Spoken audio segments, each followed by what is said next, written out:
بسم اللہ الرحمن الرحیم۔ السلام علیکم طلباء و طالبات، میں آپ کی ٹیچر الائٹ اسکول سپیریئر بحریہ کیمپس لاہور سے۔ یہ نہم جماعت کی اسلامیت لازمی کی کتاب ہے اور آج ہم اس کتاب میں سورہ انفال کی آیات مبارکہ 70 تا 75 کا ترجمہ اور تشریح پڑھیں گے اور انہی آیات سے متعلقہ سوالات کے جوابات بھی پڑھیں گے۔ یہ 7ویں ہفتے کی ڈائری ہے۔ سب سے پہلے ان آیات کو پڑھنے سے پہلے میں آپ کو سورہ انفال کا تعارف کرواتی جاؤں۔ سورہ انفال ایک مدنی صورت ہے جس میں 10 رکوع اور 75 آیات ہیں۔ یہ 9ویں پارے سے شروع ہو کر 10ویں پارے میں ختم ہوتی ہے۔ یہ صورت 2 ہجری میں جنگ بدر کے بعد نازل ہوئی۔ غزوہ بدر اسلام اور کفر کی پہلی جنگ تھی۔ اس صورت میں اس پر مفصل تبصرہ کیا گیا ہے۔ مفصل کے معنی ہے تفصیل سے۔ جنگ بدر تاریخ اسلام میں وہ واحد جنگ تھی جس میں مسلمانوں کی تعداد صرف 313 تھی۔ یہ جنگ بدر کے مقام پر ہوئی۔ بدر ایک گاؤں کا نام ہے جو مدینہ منورہ سے 80 میل کے فاصلے پر واقع ہے۔ یہ سورت مندرجہ ذیل عنوانات پر مشتمل ہے۔ جنگ بدر پر تبصرہ، کفار کے ساتھ مقابلے کی صورت میں ہدایات، مال غنیمت کی تقسیم، لڑائی کے آداب، قیدیوں کے ساتھ سلوک، مومنین کی صفات و درجات، ہجرت کی اہمیت، جہاد کی تیاری اور تربیت، اسلامی ریاست اور کافروں کے درمیان معاہدات طے کرنے کے اصول و ضوابط۔ اب ہم ان آیات کا ترجمہ پڑھتے ہیں۔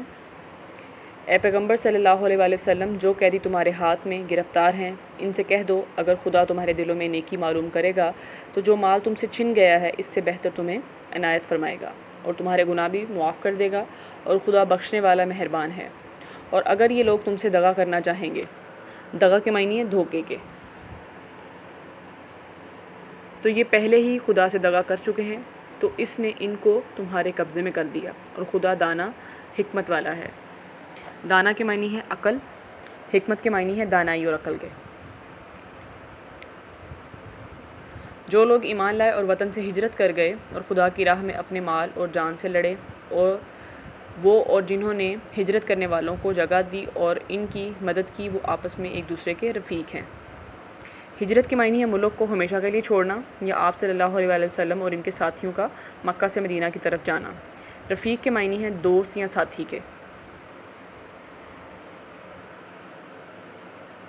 اور جو لوگ ایمان تو لے آئے لیکن ہجرت نہیں کی، تو جب تک وہ ہجرت نہ کریں تم کو ان کی رفاقت سے کچھ سروکار نہیں۔ رفاقت کے معنی ہمدردی، ساتھ یا دوستی کے ہے۔ سروکار کے معنی ہے واسطہ یا تعلق۔ اور اگر وہ تم سے دین کے معاملات میں مدد طلب کریں تو تم کو مدد کرنی لازم ہے، مگر ان لوگوں کے مقابلے میں تم اور ان میں صلح کا عہد ہو مدد نہیں کرنی چاہیے، اور خدا تمہارے سب کاموں کو دیکھ رہا ہے۔ اور جو لوگ کافر ہیں وہ بھی ایک دوسرے کے رفیق ہیں۔ تو مومنو، اگر تم یہ کام نہ کرو گے تو ملک میں فتنہ برپا ہو جائے گا اور بڑا فساد مچے گا۔ عہد کے معنی ہے وعدہ، غرض کے معنی ہے مطلب۔ مومنوں سے مراد ہے ایمان لانے والے ایماندار۔ فتنہ کے معنی ہے فساد یا جھگڑا۔ ہنگامہ برپا کرنا سے مراد ہے فساد برپا کرنا۔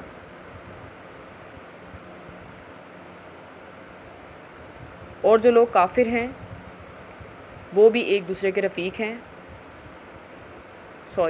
اور جو لوگ ایمان لائے اور وطن سے ہجرت کر گئے اور خدا کی راہ میں لڑائیاں کرتے رہے اور جنہوں نے ہجرت کرنے والوں کو جگہ دی، ان کی مدد کی، یہی لوگ سچے مسلمان ہیں۔ ان کے لیے خدا کے ہاں بخشش اور عزت کی روزی ہے۔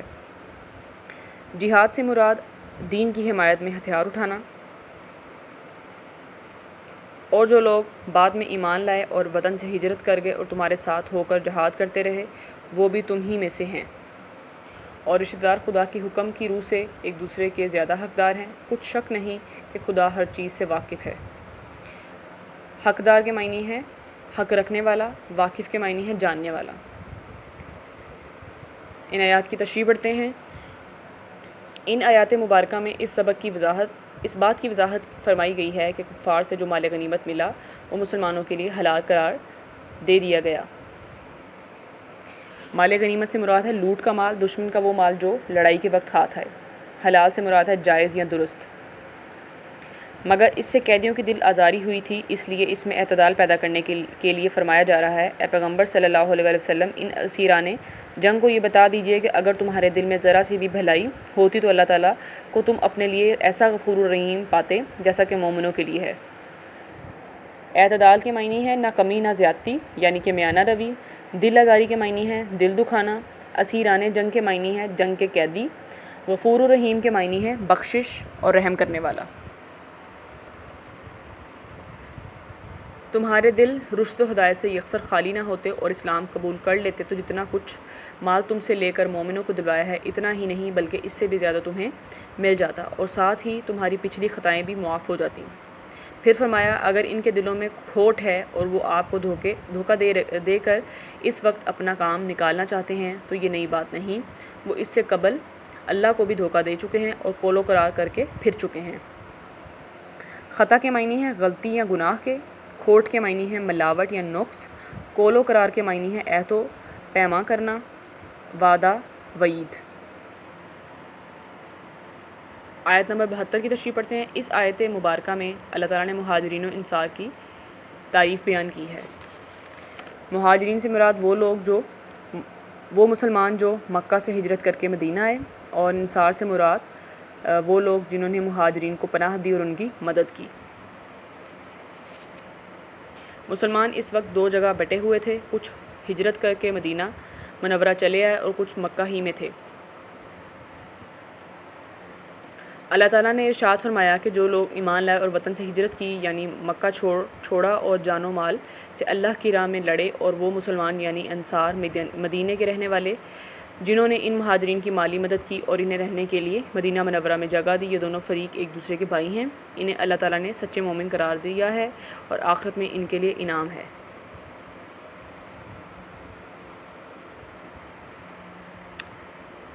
گناہوں کی بخشش اور عزت کی روزی، یہ دونوں گروہ حضور صلی اللہ علیہ وسلم کی رہنمائی میں ہر کام کرتے تھے، ان کی بات میں کوئی اختلاف نہ تھا، ان میں وفات کا رشتہ قائم کیا گیا، اور وہ مسلمان جو مکہ میں ہی رہ گئے اب تک انہوں نے ہجرت نہیں کی، اللہ پاک نے فرمایا ان کے معاملات میں دخل دینے کی ضرورت نہیں۔ اگر وہ دینی معاملات میں مدد طلب کرتے ہیں تو پھر ان کی مدد کرنا ضروری ہے، مگر جن سے تمہارا عہد و پیمان ہوا ہے تو عہد و پیمان کی پابندی کے لیے تم ان کے مقابلے میں مکہ کے مسلمانوں کی مدد نہیں کر سکتے، اللہ تعالیٰ ان کے کاموں کو دیکھ رہا ہے۔ مواخات کے معنی ہیں بھائی چارہ یا بھائی بندی، دخل کے معنی ہیں بیچ میں بولنا یا مداخلت کرنا، عہد و پیمان کے معنی ہیں قول و قرار کرنا، عہد کے معنی ہے وعدہ، کفار کافر کو کہتے ہیں۔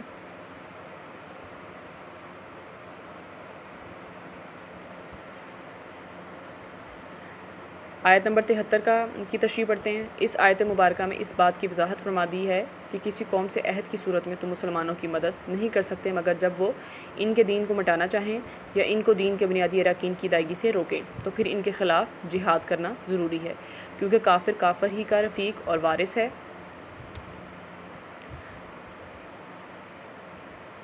بلکہ سب کفار مسلمانوں سے دشمنی کرنے کو آپس میں ایک ہیں، جہاں مسلمانوں کو کمزور پائیں گے انہیں ستائیں گے، اس لیے جب ان کے خلاف جہاد نہیں کریں گے تو زمین میں کفر کا فتنہ پھیلتا چلا جائے گا جس سے بہت بڑی تباہی آ سکتی ہے۔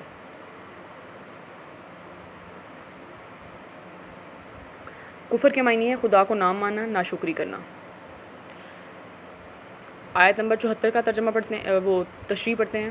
اس آیت مبارکہ میں اللہ تعالیٰ نے مہاجرین و انصار کی تعریف بیان کی۔ مسلمان اس وقت دو جگہ بٹے ہوئے تھے، کچھ ہجرت کر کے مدینہ منورہ چلے آئے اور کچھ مکہ ہی میں تھے۔ اللہ تعالیٰ نے ارشاد فرمایا کہ جو لوگ ایمان لائے اور وطن سے ہجرت کی یعنی مکہ چھوڑا اور جان و مال سے اللہ کی راہ میں لڑے، اور وہ مسلمان یعنی انصار مدینے کے رہنے والے جنہوں نے ان مہاجرین کی مالی مدد کی اور انہیں رہنے کے لیے مدینہ منورہ میں جگہ دی، یہ دونوں فریق ایک دوسرے کے بھائی ہیں، انہیں اللہ تعالیٰ نے سچے مومن قرار دیا ہے اور آخرت میں ان کے لیے انعام رکھا ہے گناہوں کی بخشش اور عزت کی روزی کا۔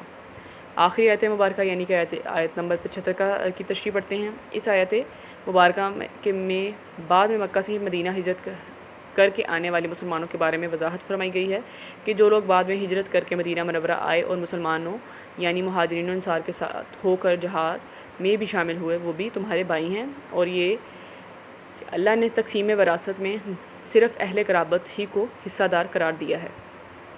وراثت کے معنی ہے ترکہ، ورثہ یا میراث، اہل قرابت کے معنی ہے قریبی رشتہ دار، یعنی جو مواخات کا رشتہ شروع میں قائم کیا گیا تھا وہ اب اس طرح نہیں ہوگا کہ جس میں میراث کا حق بھی مہاجرین کو دیا جائے۔ اگر کوئی انصاری اپنے مہاجر بھائی کے ساتھ وصیت کے ذریعے مالی تعاون کرنا چاہتا ہے تو وہ الگ بات ہے۔ وصیت کے معنی ہے آخری نصیحت، سفر یا مرنے سے پہلے نصیحت کرنا کہ میرے بعد یہ کرنا۔ اب ان آیات سے متعلقہ جو سوالات ہیں ان کے جوابات کو دیکھتے ہیں۔ پہلا سوال ہے جی، اللہ تعالیٰ نے سورہ انفال کی آیات میں قیدیوں کے بارے میں کیا ارشاد فرمایا ہے؟ جواب ہے، اے نبی صلی اللہ علیہ وسلم، جو قیدی تمہارے ہاتھ میں گرفتار ہیں ان سے کہہ دو کہ اگر خدا تمہارے دلوں میں نیکی معلوم کرے گا تو جو مال تم سے چھن گیا ہے اس سے بہتر تمہیں عطا فرمائے گا اور تمہارے گناہ بھی بخش دے گا، اور اگر یہ لوگ تم سے دغا کرنا چاہیں تو اس سے پہلے بھی وہ اللہ تعالیٰ سے دغا کر چکے ہیں تو اس نے ان کو سزا کے طور پر تمہارے قبضے میں دے دیا۔ دوسرا سوال ہے، سورہ انفال کی آیات میں اللہ تعالیٰ نے ہجرت اور نصرت کے بارے میں کیا باتیں ارشاد فرمائیں؟ جواب ہے اس کا، ارشاد باری تعالیٰ ہے، بے شک جو لوگ ایمان لائے اور جنہوں نے اللہ تعالیٰ کی راہ میں وطن مکہ کو چھوڑا اور اپنے مال اور جان سے جہاد کیا، یعنی مکہ کے مہاجر مسلمان، اور جنہوں نے ہجرت کرنے والوں کو ٹھکانہ دیا، رہنے کو جگہ دی اور ان کی مدد کی، یعنی انصار مدینہ، یہی سچے مومن ہیں، ان کے لیے خدا کے ہاں بخشش اور عزت کی روزی ہے۔ آخری سوال ہے، مندرجہ ذیل عبارت کا مفہوم لکھیں۔ ترجمہ ہے اس کا، اور جو لوگ ایمان لائے اور وطن سے ہجرت کر گئے اور خدا کی راہ میں لڑائیاں کرتے رہے اور جنہوں نے ہجرت کرنے والوں کو جگہ دی اور ان کی مدد کی، یہی لوگ سچے ہیں۔ مفہوم ہے اس کا، اس آیت میں پکے سچے اور حقیقی مسلمانوں کی تعریف کی گئی ہے یہ کہ اصل مسلمان تو وہی تھے جنہوں نے صرف رضائے الہی کی خاطر اپنا وطن، گھر، مال و متاع، خاندان اور رشتہ داروں کو چھوڑ کر ہجرت کی اور کفار سے جہاد کرتے رہے۔